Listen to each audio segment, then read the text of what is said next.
বনমরগের পরিচিত ডাকে পরদিন সকালে ঘুম ভাঙল অ্যান্ডারসনের। তখন নকলভোর বিদায় নিয়ে অল্প সময়ের জন্য আবার অন্ধকার মাথাচাড়া দিয়ে উঠেছে। তারপরই এলো সত্যিকারের ভোর। পূর্ব আকাশে আলোর রেখা দেখা দিল। গোলাপি, সিন্দুর, লাল আর বেগুনি নীল রঙেরা মিশল ময়ূর সবুজ আর হলুদ কমলা বেগুনির সঙ্গে। আর এই রং ছটায় দৃশ্যমান হয়ে উঠল দূর জঙ্গলের অজানা পাহাড় সারিরা। এর আগে এমন বহু ভোর আর সূর্যোদয় দেখেছেন অ্যান্ডারসন, কিন্তু আরও একবার জঙ্গলের কুয়াশার চাদরকে হটিয়ে সূর্যের সোনালি গোলকটাকে পূর্ব আকাশে উঠতে দেখার দৃশ্যটা বিন্দুমাত্র ক্লান্তি আনল না তার মধ্যে। এবারের ডাকটা এলো বাংলোর দক্ষিণে 1 মাইল দূরের রাঙ্গামপেট গ্রাম থেকে।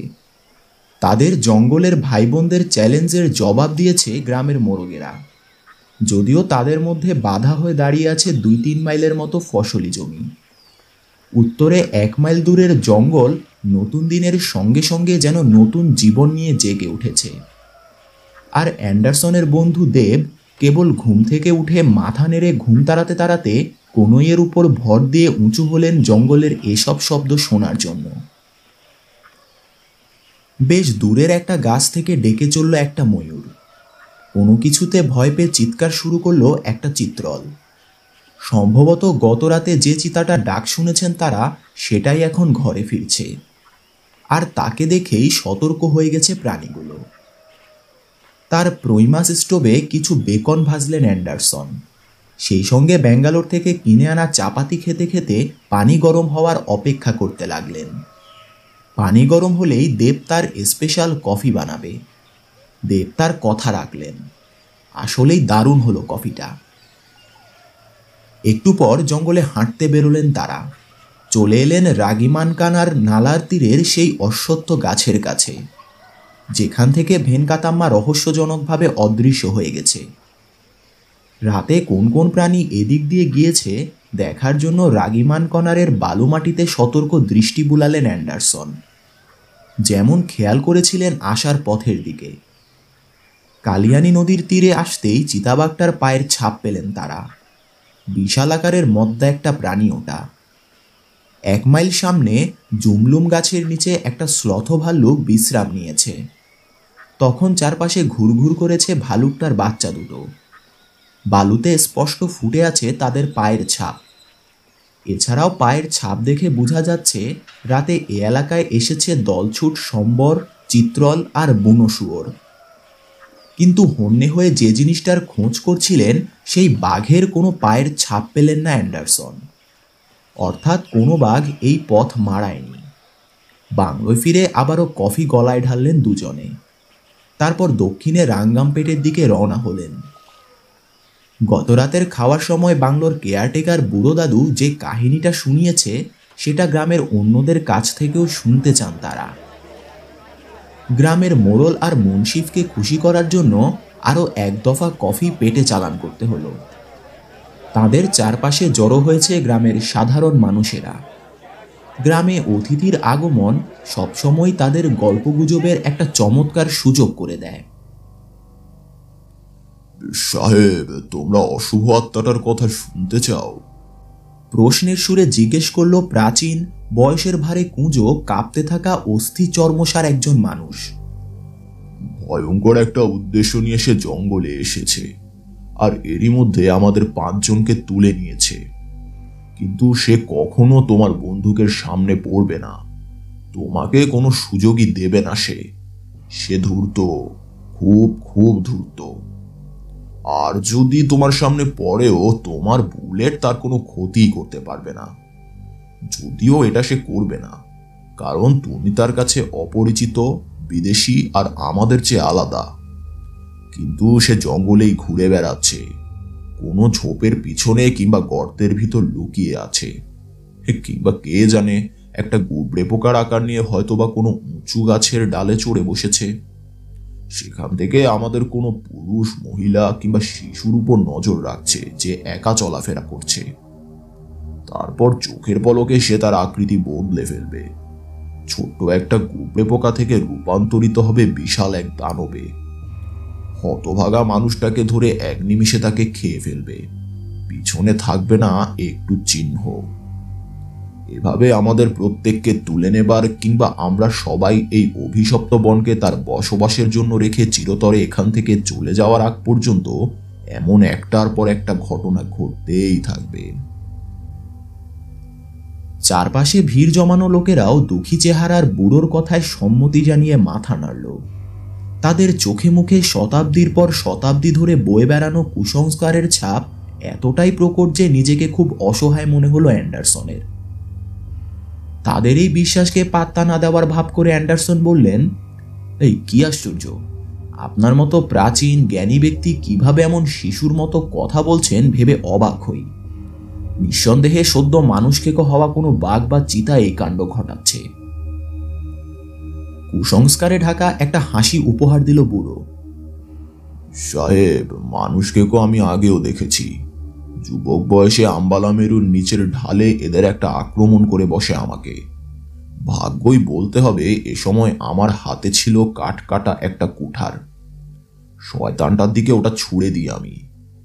কপালের জোরে কুঠারটা গিয়ে সরাসরি লাগলো বাঘটার দুই চোখের মাঝখানে। চুরকির মতো এক পাক ঘুরে ছুটে পালায় ওটা। আর তাই এই গল্পটা বলার জন্য এখানে দাঁড়িয়ে আছি। ফোঁকলা দাঁতে হো হো করে হেসে উঠল সে পুরনো স্মৃতিচারণ করতে করতে। তারপর আবার বলতে শুরু করলো, কিন্তু এটা একেবারেই আলাদা সাহেব। তুমি বাঘ আর চিতা সম্পর্কে কিছু জানো, আর আমরা এটাও জানি তুমি একজন শিকারী, এ জঙ্গলে আগেও এসেছো। কিন্তু তুমি কি এর আগে এমন কোনো বাঘ বা চিতাবাঘের দেখা পেয়েছো যে কোনো পায়ের ছাপ রেখে যায় না, এমনকি অন্য কোনো ধরনের চিহ্নও না? যেখান থেকে আগের 5 জন মানুষকে তুলে নেওয়া হয়েছে সেখানে এক ফোঁটা রক্তও পাওয়া যায়নি। এমনকি শিকারকে জঙ্গলে টেনে কিংবা বয়ে নেওয়ারও কোনো দাগ নেই।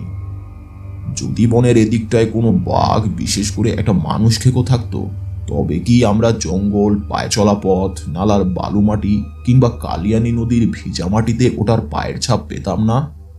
কিংবা রাতে শিকারের খোঁজে যখন বের হয় তার ডাক শুনতাম না? আর একই কথা চিতাবাঘের বেলায়ও খাটে। যদিও আশেপাশে কয়েকটা চিতাবাঘ আছে, তবে এরা একেবারেই নিরীহ।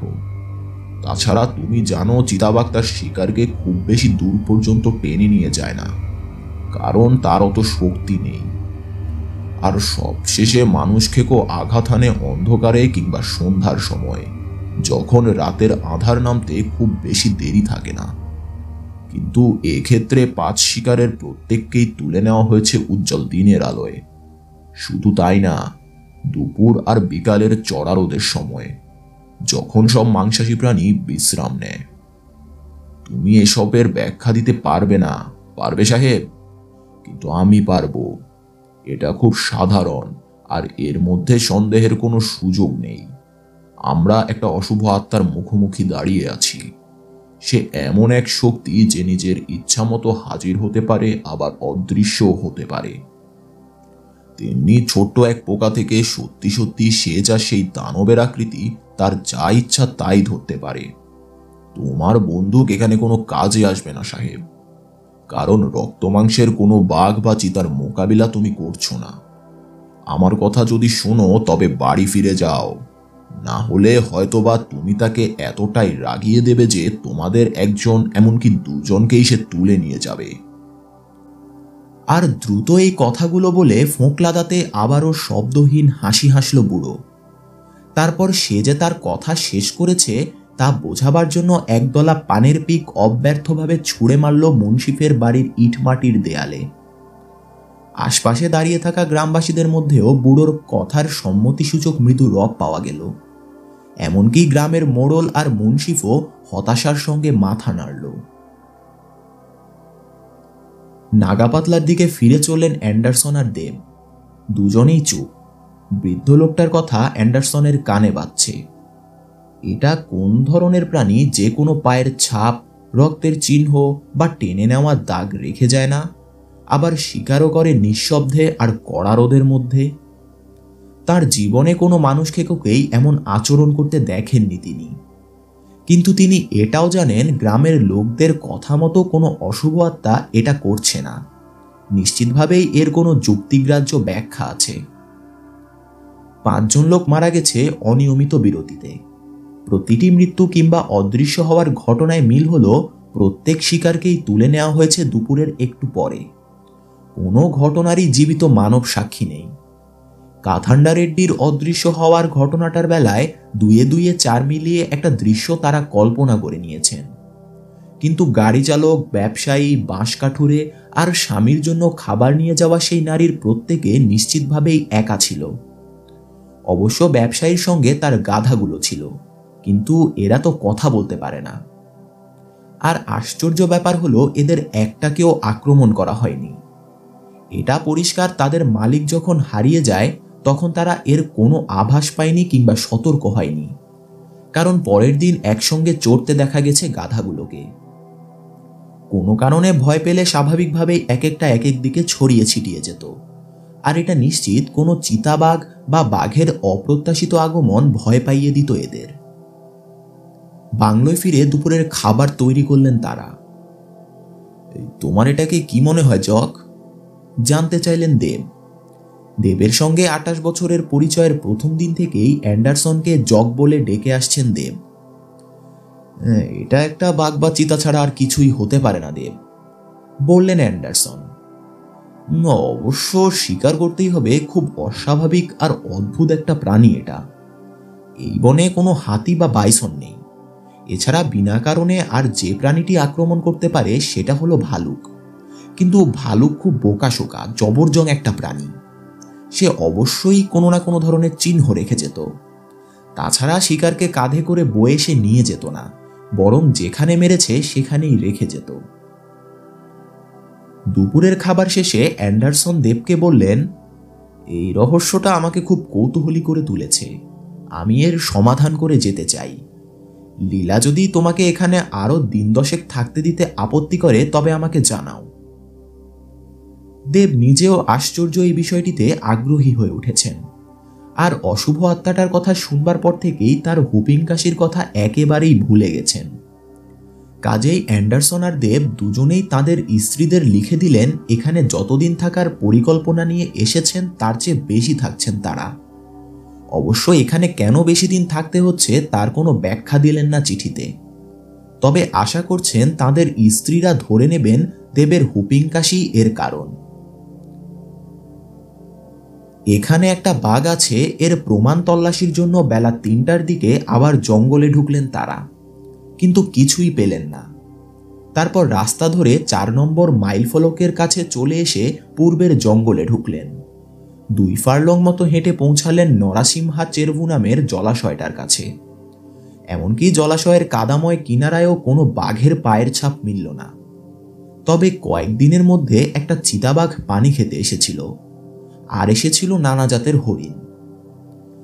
রাস্তা ধরে ফিরার বদলে কালিয়ানী নদীর তীর ধরে রওনা হলেন দুজনে। এখানে কয়েক জায়গায় আরেকটা চিতাবাঘের পায়ের ছাপ পেলেন। এটা বেশ বড় আকারের একটা প্রাণী, এবং নিশ্চিতভাবে নরাসিমহা চেরুভুতে যেটার পায়ের ছাপ দেখেছেন সেটা নয়। সম্ভবত এ প্রাণীটাই গত রাতে ডেকেছিল। তবে একটি বিষয়ে তারা এখন প্রায় নিশ্চিত, জঙ্গলের এই অংশে কোনো বাঘ ইদানিং আস্তানা গাড়েনি। তবে এই এলাকায় 2টো চিতাবাঘ আছে, কিংবা কে জানে তার চেয়ে বেশিও থাকতে পারে। তবে কি এদের একটাই মানুষ খেকো? এই প্রশ্নের উত্তর যদি হ্যাঁ হয় তবে 5টা ঘটনার অন্তত একটা কিংবা তার বেশি ক্ষেত্রে আক্রমণের কোনো না কোনো চিহ্ন খুঁজে পাওয়ার কথা। কারণ মানুষ খেকো চিতা খুব ধূর্ত আর ভয়ঙ্কর হলেও তাদের পক্ষে বাঘের মতো মানুষকে কাঁধে করে বয়ে নিয়ে যাওয়া সম্ভব নয়। কখনো কখনো জায়গাতেই মরিটার সদ্গতি করে সে, তবে বেশিরভাগ ক্ষেত্রে টেনে গভীর জঙ্গলে নিয়ে যায়। আর 2টো ক্ষেত্রেই এর কোনো না কোনো চিহ্ন একেবারে অনভিজ্ঞ অনুসন্ধানকারীদের নজরেও পড়ার কথা। গোটা বিষয়টা একেবারে হতবাক করে দিয়েছে অ্যান্ডারসন আর দেবকে। পরের দিন পুলিবনুর দিকে 7 মাইল হেঁটে গেলেন তারা।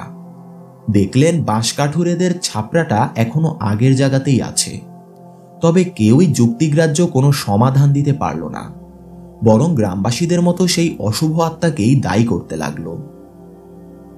কালিয়ানী নদীর তীর, বন্যপ্রাণী চলাচলের পথ আর পুলিবনু থেকে শুরু হওয়া পায়ে চলা পথগুলোতে তল্লাশি চালালেন তারা। এদের একটা গেছে উত্তর পশ্চিমে। এই পথ ধরে তার গাধাগুলো নিয়ে ফেরার পথেই হতভাগ্য সেই ব্যবসায়ী অদৃশ্য হয়। অন্য পথটি গিয়েছে উত্তর পূর্বে। গুলদাল পেন্তা নামের পাথুরে একটা ঝর্ণাকে পাশ কাটিয়ে আম্বাল মেরু নামের আরেকটি ঝর্ণার দিকে বয়ে চলেছে পথটা। বেশ খাড়া একটা পাহাড়ের পাদদেশে জন্ম হয়েছে আম্বাল মেরু ঝর্ণার। এখানেই কোনো জায়গায় গ্রাম্য ওঝা জাদুকর কাথান্ডা রেড্ডি হারিয়ে গেছে। পুলিবনু থেকে দুই দিকে চলে যাওয়া এই দুটি পথ সেই সঙ্গে রাঙ্গামপেট থেকে পুলিবনুর রাস্তা মিলে ইংরেজি ওয়াই অক্ষরটি তৈরি করেছে। অর্থাৎ রাঙ্গামপেট থেকে পুলিবনুর দিকে 7 মাইল এসেছেন তারা ওয়াই এর লেজ ধরে। তারপর ওয়াই এর শাখা দুটো ধরেই 1 মাইলের বেশি পথ পাড়ি দিয়েছেন তারা। আম্বালমেরুর দিকে যাওয়ার শাখাটা এসে প্রথম বাঘের পায়ের ছাপ পেলেন তারা। এটা বেশ কয়েকদিনের পুরনো, কিন্তু এগুলো নিশ্চিত করলেও অন্তত একটা বাঘ এই চৌহদ্দিতে ছিল। পুলিবনু থেকে ভাগ হয়ে যাওয়া দুটি পথ আর ওয়াইয়ের লেজে চিতা আর প্রমাণ সাইজের একটা হায়নার তাজা পায়ের ছাপ পেলেও বাঘের আর কোনো পায়ের ছাপ মিলল না। এ সময় দেব অ্যান্ডারসনের কাছে জানতে চাইলেন হায়নাটাই এত সব কাণ্ডকীর্তির জন্য দায়ী কিনা। জবাবে অ্যান্ডারসন জানালেন এর কোনোই সম্ভাবনা নেই। বিভিন্ন জায়গায় অনেকবারই হায়না দেখেছেন তিনি, আর এসব ক্ষেত্রে তিনি হায়নাকে মানুষের কোনো ক্ষতি করতে তো দেখেনি, উল্টো মানুষের উপস্থিতির আভাস পেলে কাপুরুষের মতো পিছু হটার একটা প্রবণতাই এদের মধ্যে কাজ করে। সাধারণত পচাগলা মাংসই খায় এরা, যেমন কোনো বাঘ বা চিতার মারা মরি কিংবা অন্য কোনোভাবে মারা যাওয়া প্রাণীর মাংস। গ্রামের কবর খুঁড়ে হায়নাদের মানুষের পচা লাশ খাবার কথাও কানে এসেছে অ্যান্ডারসনের। আর সংবাদপত্রে 1-2 বার মধ্যপ্রদেশের নির্দিষ্ট কিছু জঙ্গলে গ্রামের প্রান্তসীমা থেকে হায়নাদের ছোট ছোট ছেলে মেয়ে ধরে নেওয়ার খবর পড়েছেন তিনি। কিন্তু অ্যান্ডারসনের জানা মতে এই দক্ষিণ ভারতে এমন একটি ঘটনাও ঘটেনি। দক্ষিণ ভারতের হায়নারা প্রাণীর পচাগোলা মৃতদেহ, বিভিন্ন জন্তু, পাখির মল, সব ধরনের আবর্জনা আর চমকে দিয়ে ধরতে পারে এমন পাখি, সরীসৃপ আর ছোট প্রাণী এসব খাবারে নিজেদের বেশ মানিয়ে নিয়েছে। এমনকি হায়না ছাগল বা ভেড়াকে আক্রমণ করার ঘটনাও ঘটেছে 1 কি 2 বার। সন্ধে নামার পর অন্ধকারে তারা যখন নাগাপাতলার বাংলোয় পৌঁছালেন তখন দুজনের অবস্থাই কাহিল। 18 মাইলের বেশি পথ হেঁটেছেন। একই সঙ্গে পেটের ভিতরেও যেন যুদ্ধের দামামা বাজছে। খাওয়া দাওয়া শেষে বিছানায় গা এলিয়ে দিতেই ঘুমিয়ে পড়লেন তারা। সকালে যখন উঠলেন ততক্ষণে সূর্য আগুন ঝরাচ্ছে। 3 দিন পর বাঁশকাঠুরেদের কাছ থেকে অশুভ আত্মাকে সত্যি শনাক্ত করার মতো প্রথম জোরালো কোনো সূত্র পেলেন। পুলিবনুর কুয়ার কাছে ব্লকে বাঁশ কাটা শেষ করেছিল তারা।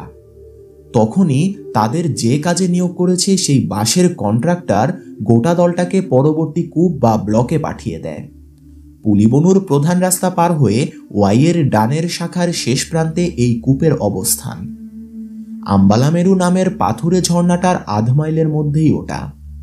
আর এর অবস্থান চামেলি উপত্যকা সংরক্ষিত বনের উত্তর পূর্বের প্রাকৃতিক দেয়াল হয়ে দাঁড়িয়ে থাকা দুরারোহ পাথুরে ঢালটার ঠিক নিচেই। আর এখানেই প্রথম তার পরিচয় প্রকাশ করল অশুভ আত্মা। গোটা এলাকাটাই বাঁশের জঙ্গলে ভরা, আর তাই কাজের সুবিধার্থে একে কয়েকটি ব্লক বা কূপে ভাগ করেছে বন বিভাগ। যখন কোনো জায়গার বাঁশ নির্দিষ্ট পরিমাণ উচ্চতায় পৌঁছে ও পুরু হয় তখন ওই কূপটার সমস্ত বাঁশ কাটার জন্য নিলামে ডাকে তারা। যে কন্ট্রাক্টর সবচেয়ে বেশি দর হাঁকে সে বাঁশ কাটার ও বিক্রি করার অনুমতি পায়। আর এ কাজে একদল বাঁশকাঠুরেকে নিযুক্ত করা হয়। কন্ট্রাক্টরের কাছে সময় মানে হলো টাকা। কাজেই দেরি না করে বাঁশ কাটার নির্দিষ্ট জায়গায় বাঁশকাঠুরেদের পাঠায় সে, আর সেখানে দেরি না করে বাঁশ কাটায় লেগে পড়ে তারা। প্রথম দিন বিকালে কাজের ফাঁকে বিশ্রামরত একজন বাঁশকাঠুরে হঠাৎ উপরের দিকে তাকায়, আর তাকিয়ে যা দেখলো তাতে বুক কেঁপে উঠল তার। পাথরের একটা চাঙড়ের ওপর বেরিয়ে আছে একটা বাঘের মাথা আর মুখ। অশুভ দৃষ্টিতে তার দিকেই তাকিয়ে আছে ওটা। দেরি না করে এখান থেকে চম্পট দিল লোকটা। বাঁশকাঠুরেরা সে রাতে এখানে ক্যাম্প করতে অস্বীকৃতি জানালো। কন্ট্রাক্টরকে জানালো প্রতিদিন সন্ধ্যায় তারা 12 মাইল হেঁটে রাঙ্গামপেট ফিরে যাবে আর পরদিন সকালে এখানে ফিরে এসে কাজ করবে। কূপের সমস্ত বাঁশ পরিষ্কার না হওয়া পর্যন্ত এভাবেই কাজ করবে তারা। কিন্তু তাদের এই কথা কন্ট্রাক্টরকে খুব বেশি একটা খুশি করতে পারল না। সে যুক্তি দেখালো খুব দ্রুত হাঁটলেও এখান থেকে রাঙ্গামপেট আসতে যেতে 2.5 ঘন্টা সময় লাগবে, যার অর্থ প্রতিদিন 5 ঘন্টা করে কাজের ক্ষতি। এতে প্রতিদিন অনেক কম বাঁশ কাটা হবে, আর কম বাঁশের একটাই অর্থ তার কাছে, তা হলো কম টাকা। এর জবাবে বাঁশ কাঠুরেরা জানালো তাহলে তারা আর কাজই করবে না। কোনো বাঁশ না কাটার অর্থ একটা টাকাও পাচ্ছে না কন্ট্রাক্টর। তারা এটাও বলল তাদের কাটা বাঁশ আর কন্ট্রাক্টরের টাকা থেকে নিজের জীবন তাদের কাছে অনেক বেশি মূল্যবান। এবার কন্ট্রাক্টর এই সমঝোতায় আসার চেষ্টায় বলল তারা যে পরিমাণ সময় নষ্ট করছে তার মজুরি তারা পাবে না। এই শর্তে সে শ্রমিকদের প্রস্তাবে রাজি। কিন্তু বাঁশ কাঠুরেদের এবারও টলানো গেল না। আগের মজুরি দাবি করে, আবার কাজ ছেড়ে দেওয়ার হুমকিও দিল তারা। ওহ ঠিক আছে, নিজের মনে মনেই বলল কন্ট্রাক্টর। সময়টা আসলেই খারাপ। গোটা পৃথিবীতেই শ্রমের মূল্য অনেক অযৌক্তিক আর ঝামেলাপূর্ণ। শ্রমিকদের সামলানো কঠিন হয়ে পড়েছে। আমি যদি রাজি না হই তবে এরা কাজ ছেড়ে চলে যাবে, তখন বাঁশ কাটার জন্য একজন লোকও পাবো না। কাজেই ওই শয়তান বাঘটাকে অভিশাপই এখন দিতে পারি কেবল, আর দ্রুত এটা যেন যন্ত্রণা পেয়ে মরে সেই প্রার্থনাই করতে পারি। কাজেই শ্রমিকদের দাবি মেনে নিল সে। আর সেদিন সন্ধ্যার আলো ছায়ায় কন্ট্রাক্টর সহ গোটা দলটা রাঙ্গামপেট চলে এলো। রাঙ্গামপেট যাওয়ার রাস্তাতেই পরে নাগাপাতলার বন বাংলো, যেখানে অ্যান্ডারসন আর দেব ঘাঁটি গেড়েছেন। আর এর সামনে দিয়ে যাবার সময় তারা সবাই এর ভেতরে ঢুকলো। যে লোকটা বাঘ দেখেছে সে তাদের ঘটনাটা জানালো। সেই সঙ্গে কন্ট্রাক্টর জানালো বাঘটার কারণে তাকে কি ভোগান্তিতে পড়তে হয়েছে। এদিকে অ্যান্ডারসন মনে মনে জোরে একবার নিজের পিঠ চাপড়ে দিলেন। যাক, অশুভ জিনিসটা আসলেই অশুভ আত্মা কিংবা অদৃশ্য কোনো প্রাণী নয়, যেটা এখানকার সবাই ভেবে বসেছিল। এটা আসলে রক্ত মাংসের একটা বাঘ, আর এটা আগে থেকেই তিনি অনুমান করেছিলেন। পরের দিনটাকেই আঘাত হানার জন্য বেছে নিল বাঘটা। সকালেই কাজের জায়গায় ফিরে বাঁশ কাটায় ব্যস্ত হয়ে পড়ল কাঠুরেরা। স্বাভাবিকভাবেই গতকাল সন্ধ্যায় তাদের একসঙ্গী যেখানে বাঘটা দেখেছে সে জায়গাটাকে এড়িয়ে চলল সবাই। দুপুরের দিকে মুখ দিয়েই একটার পর একটা বাঁশি বাজিয়ে কাজে বিরতি টানার ঘোষণা দিল দলের সর্দার। পরিশ্রান্ত শ্রমিকরা এসে বসল বিশাল একটা তেঁতুল গাছের ছায়ায়।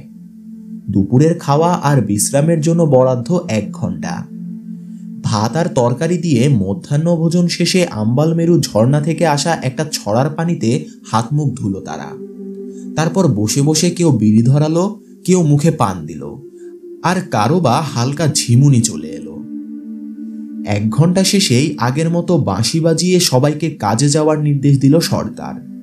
কিছুক্ষণের মধ্যেই বাঁশে কুঠার চালানোর আর বাঁশ মাটিতে পড়ার শব্দের প্রতিধ্বনি ছড়িয়ে পড়ল যে উপত্যকায় তারা কাজ করছে তার চারপাশে। তবে গত সন্ধ্যায় একজনের বাঘ দেখার গল্পটা তাদের অনেকটাই সতর্ক করে রাখল, আর এটাই এদিন তাদের একজনের জীবন বাঁচিয়ে দিল।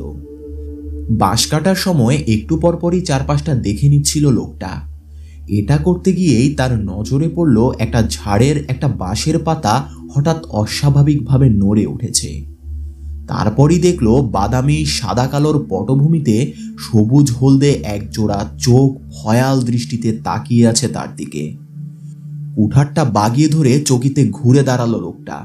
এদিকে শিকারের নড়াচড়া সাপটটাকে জানিয়ে দিল তার উপস্থিতি ফাঁস হয়ে গেছে, আর লোকটা এখন তাকে মোকাবেলা করার জন্য প্রস্তুত।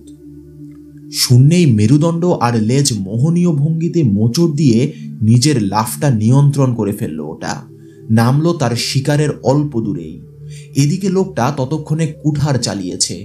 ঝিকিয়ে উঠল ওর ক্ষুরোধার ফলা, তবে এক চুলের জন্য বাঘটার শরীর স্পর্শ করতে ব্যর্থ হলো।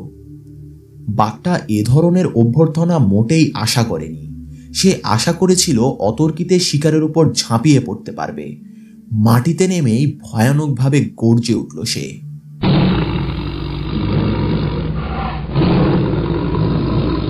তারপর আক্রমণ করবে এমন ভঙ্গিতে শরীর কুঁজো করে রাখলো এক মুহূর্ত, তারপরই ঘুরে যে বাঁশঝাড় থেকে এসেছিল এক লাফে সেখানে ফিরে গেল, এরপরই অদৃশ্য হয়ে গেল। এদিকে লোকটা গলা ফাটিয়ে চিৎকার করে উঠল, তারপরই ঝেড়ে দৌড় দিল তেঁতুল গাছটার দিকে। এদিকে বিভিন্ন দিকে বাঁশ কাটতে থাকা তার সঙ্গীরা এই চিৎকার শুনে নিজেরাও চিৎকার জুড়ে দিল আর পরিমরি করে ছুটল তেঁতুল গাছের দিকে। সেখানে কেবলই আয়েশে দু চোখ বুজে এসেছিল কন্ট্রাক্টরের। মানুষের হই হল্লা আর বাঁশঝাড়ের ভেতর দিয়ে দৌড়ে আসার শব্দে লাফিয়ে উঠে বসল সে। তারপরই সবাই এসে পৌঁছল সেখানে। সেদিন আর কাজ করার প্রশ্নই ওঠে না। এবার কন্ট্রাক্টরের নেতৃত্বে রওনা হলো তারা।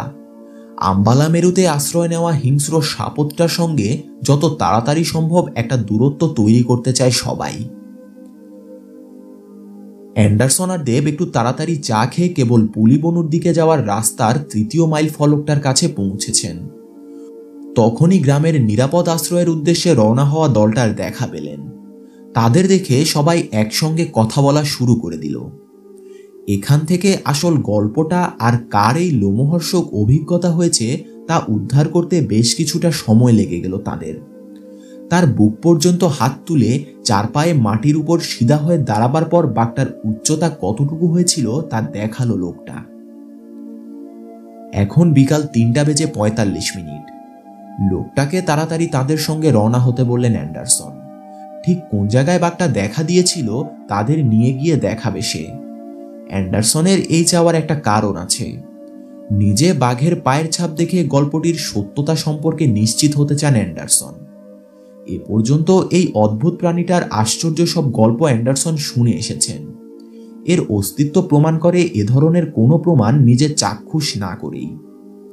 জঙ্গলের এসব কাহিনী কেমন তিল থেকে তাল হয়ে ওঠে তার অভিজ্ঞতা অ্যান্ডারসনের নিজেরই আছে। কিন্তু অ্যান্ডারসনের প্রস্তাব শুনে তেলে বেগুনে জ্বলে উঠল লোকটা। এ ভয়ঙ্কর জায়গায় আবার যেতে হবে প্রশ্নই ওঠে না, এই জীবনে অন্তত না। এমন কথার নিকুচি করি। এমনই আরো নানা কথা বলল নিজের মাতৃভাষায়। তার এই মনোভাবকে মোটেই দোষও দেন না অ্যান্ডারসন। কিন্তু অ্যান্ডারসনকে গল্পটার সত্যতা যাচাই করতে হবে, তাই কঠিন হতে হলো তাকে। তিনি তাকে কি বলছেন তা না হয় পাঠকরা নাই শুনলেন। তবে একটু পরেই দেখা গেল যত দ্রুত সম্ভব লোকটা সহ পুলিবনুর দিকে চলে যাওয়া রাস্তা ধরে ছুটছেন অ্যান্ডারসন আর দেব। তারপর ধরলেন ওয়াইয়ের ডান দিকের অংশ, অর্থাৎ আম্বালা মেরুর পথ। ৯ মাইল পথ পাড়ি দিয়ে যখন ঘটনাস্থলে পৌঁছালেন তখন ঘড়ির কাঁটা সন্ধ্যা 6:30 ছুঁই ছুঁই। কিছুক্ষণের মধ্যেই অন্ধকার নেমে আসবে। তবে বিষয়টা নিয়ে খুব একটা চিন্তিত হলেন না তারা, কারণ বাংলোয় ফিরতে ফিরতে রাত হবে মনে করে অ্যান্ডারসন আর দেব দুজনেই সঙ্গে ইলেকট্রিক টর্চ নিয়ে এসেছেন। তাছাড়া রাতে খুব একটা ঠান্ডাও পড়ে না এখন। অবশ্য হুপিং কাশির রোগী দেবের কথা আলাদা, কারণ রাতের বাতাস আর শিশিরের মধ্যে তার শরীর না দেখানোই উত্তম। একবার ফিসফিস করে তাকে একথা মনে করিয়ে দিলেন অ্যান্ডারসন। হুপিং কাশি? অবাক হয়ে বললেন তিনি। কে বলল আমার হুপিং কাশি আছে? হ্যাঁ, আমি স্বীকার করছি আমার এটা ছিল, তবে সেটা তো অনেক আগের কথা। যেখানে বাঁশ কাটছিল সে জায়গাটা এবং যে কচি বাঁশের ঝাড়ে নড়াচড়া দেখে এবং বাঘটা আত্মপ্রকাশ করে সেটা আঙুল দিয়ে তাদের দেখালো লোকটা। পুরো জায়গাটার মাটি গভীরভাবে পর্যবেক্ষণ করলেন তারা। ক্রমেই ক্ষীণ হতে থাকা আলোতেও পরিষ্কার বাঘের পায়ের ছাপ দেখতে পেলেন। পায়ের ছাপগুলো খুব বিশাল নয়। সন্ধ্যার মরা আলো এবং বাঘটার ছিঁড়া বাঁশের ডালের এলোমেলো পড়ে থাকা টুকরোর কারণে এটা পুরুষ না স্ত্রী তা অ্যান্ডারসন শনাক্ত করতে পারলেন না। তবে এগুলো যে একটা বাঘের পায়ের ছাপই তাতে সন্দেহ নেই। মাটি ভালোভাবে পর্যবেক্ষণ করে অ্যান্ডারসন যখন উঠে দাঁড়ালেন তখন তিনি সুখী আর পরিতৃপ্ত একজন মানুষ। শেষ পর্যন্ত রহস্যটার সমাধান হলো। অশুভ প্রাণীটা যেটা তাদের এতদিন ধাঁধার মধ্যে ঘুরপাক খাইয়েছে সেটা অতিপ্রাকৃত কিংবা অলৌকিক কিছু না। এটা কেবলই একটা বাঘ, তবে অস্বাভাবিক লাজুক, ধূর্ত আর খল। একই সঙ্গে কাপুরুষ। তাদের সঙ্গে কোনো টোপ নেই, গাছের উপরে বসার মতো মাচা জাতীয় কিছু নেই। আবার বাংলোয় ফিরে যাওয়ার মানে অন্ধকারে 12 মাইল পথ হাঁটা এবং টর্চের চার্জ নষ্ট করা। কাজেই জঙ্গলে রাতটা মজা করে কাটানোতে বাধা কোথায়? তারা হয়তোবা কিছু দেখতে বা শুনতে পারেন, কিংবা কে জানে হয়তো কিছুই দেখবেন না বা শুনবেন না, কিন্তু বনে রাত কাটানোর মজাটা তো হবে। অন্তত নাগাপাতলার ইঁদুর আর সাপে ভরা বাংলোয় আরো একটি রাত কাটানোর চেয়ে এটা অনেক ভালো হবে। পরিকল্পনাটা এবার সঙ্গীদের খুলে বললেন। দেব মহা উৎসাহে রাজি, তবে অ্যান্ডারসনরা সঙ্গে করে যে লোকটাকে নিয়ে এসেছেন সে প্রচণ্ড হতাশ হল। কিন্তু এটা ছাড়া তার আর কিছুই করার নেই। হতভাগা লোকটা অবশ্য চাইলে একা একা ফিরে যেতে পারে, আর এটা সে কোনো মতেই করবে না।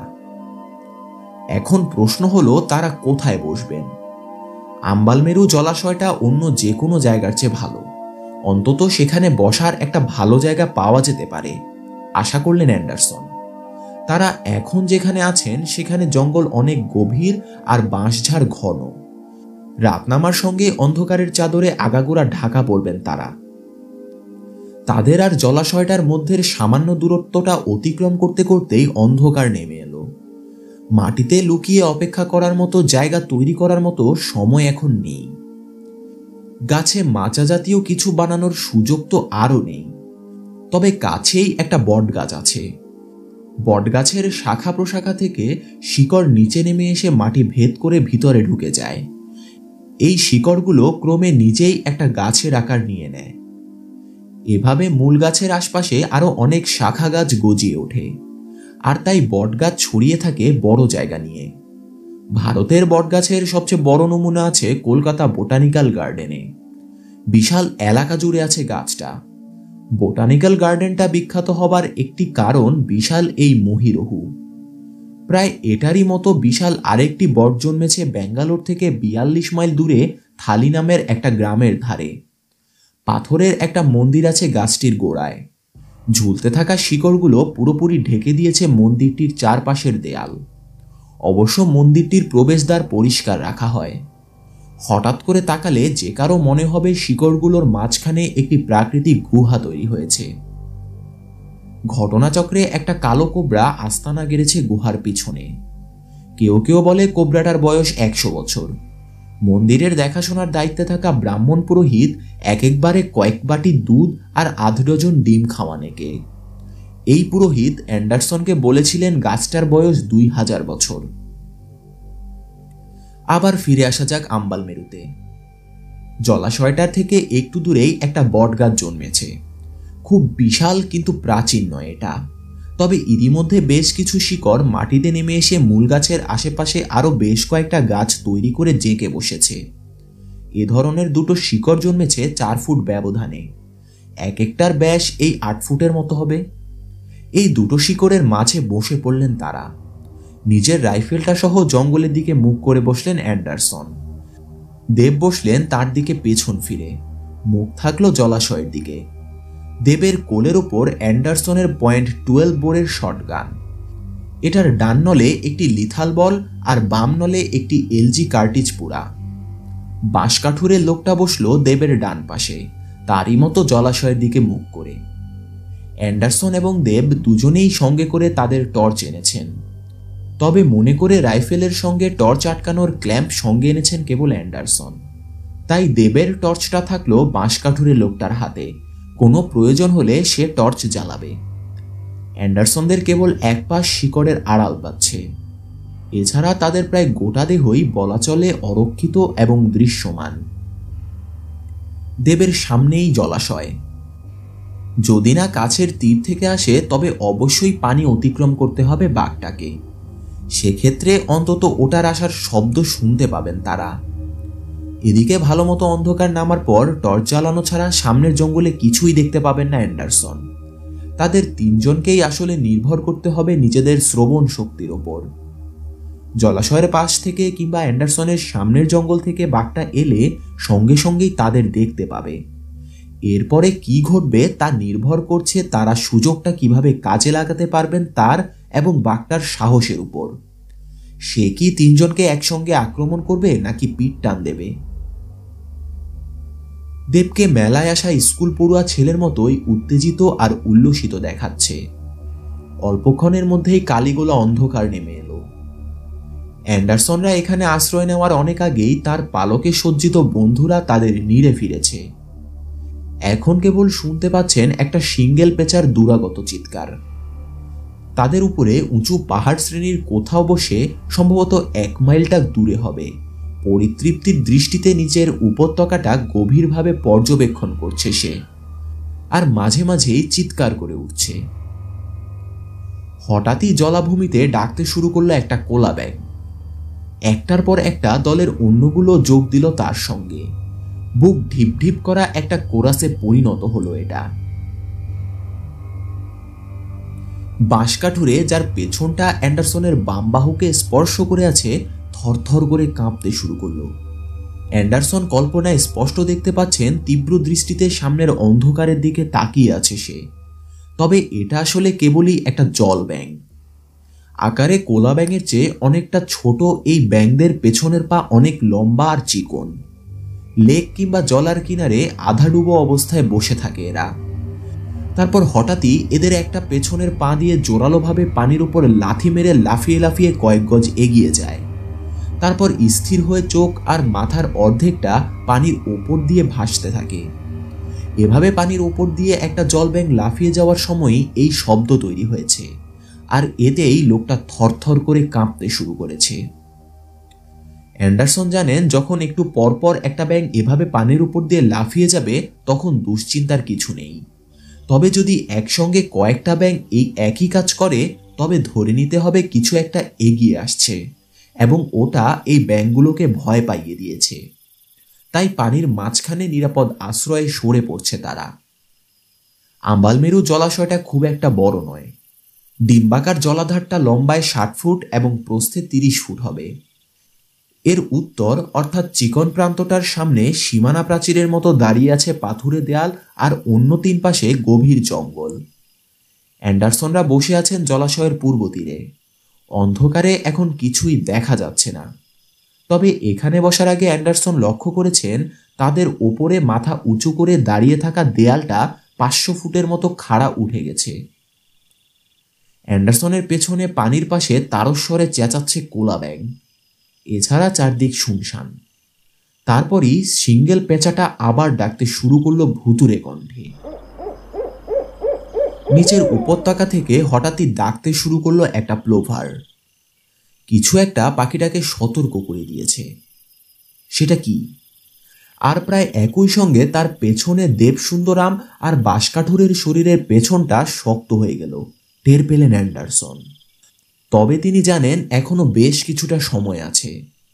যেটাই ওটাকে ভয় পাওয়াক সেটা যদি তাদের দিকে আসে তবে এখানে পৌঁছাতে আরও অন্তত 5 মিনিট, সম্ভবত 10 মিনিটও সময় লাগতে পারে। অ্যান্ডারসনের সামনের জঙ্গলে ছোট্ট একটা প্রাণী পাতা নাড়াচাড়া করে শব্দ করছে। সম্ভবত একটা বেজি কিংবা দক্ষিণ ভারতীয় জঙ্গলের একেবারেই কম দেখা যাওয়া র্যাটেল। শব্দটা এখন হচ্ছে তো পর মুহূর্তেই আবার থেমে যাচ্ছে, কারণ একটু সময় খাবার খুঁজেই আবার স্থির হয়ে আশেপাশে কোনো শত্রু আছে কিনা দেখে নিচ্ছে ছোট্ট স্তন্যপায়ী প্রাণীটা। তারপর মাটি খুঁড়তে আর পাতায় আঁচড় কাটতে শুরু করছে আবার। হঠাৎ একেবারেই চুপ হয়ে গেল প্রাণীটা, আর শব্দ হলো না। 5 মিনিট গিয়েছে। ওটা কি তবে কোনো কিছু আসার শব্দ পেয়েছে? তার সামনের 2 সঙ্গী কনুই দিয়ে মৃদুভাবে গুঁতো দিতে শুরু করেছে তাকে, টের পেলেন অ্যান্ডারসন। খুব ধীরে ধীরে মাথাটা ঘুরালেন তিনি। প্রথমে কিছুই দেখতে পেলেন না। তারপরেই পানির উপরিভাগে ঈষৎ উজ্জ্বলের পটভূমিতে কালো একটা ছায়ার মতো জিনিস আবির্ভূত হলো। একটা কিছু তাদের দিকে এগিয়ে আসছে। বটগাছের শাখাগুলোর তৈরি করা অন্ধকার ছায়ার আড়ালে পড়ল ওটা, তারপর অদৃশ্য হয়ে গেল। তবে এটা ঠিক তাদের দিকে এগোচ্ছে। চিন্তাটা আত্মা কাঁপিয়ে দেবার মতো। অ্যান্ডারসন মনে মনে নিশ্চিত হয়ে গেলেন এটা বাঘ। অন্ধকারে একেবারে কাছ থেকে একটা মানুষ খেকো আক্রমণ করতে এগিয়ে আসছে। তাও আবার এটা কোথায় আছে তাও জানা নেই। এর চেয়ে অসহায় অবস্থা আর হতে পারে না। চোরকির মতো ঘুরলেন অ্যান্ডারসন। এবার কাঁধের ওপর রাইফেলটা বসিয়ে নল তাক করলেন যেদিক থেকে বাঘটা আসছে অনুমান করছেন সেদিকে। তারপরই বাম হাতের বুড়ো আঙুল দিয়ে টিপে দিলেন টর্চ।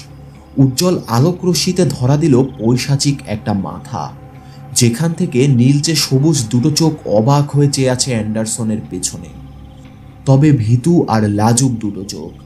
আর হঠাৎ সরাসরি আলো পড়ায় বিস্ময়ে কেমন বেকুব বেকুব লাগছে ওটাকে। ঢালু দেহের তুলনায় বিশাল মাথা নিয়ে একটা হায়না দাঁড়িয়ে আছে তাদের সামনে।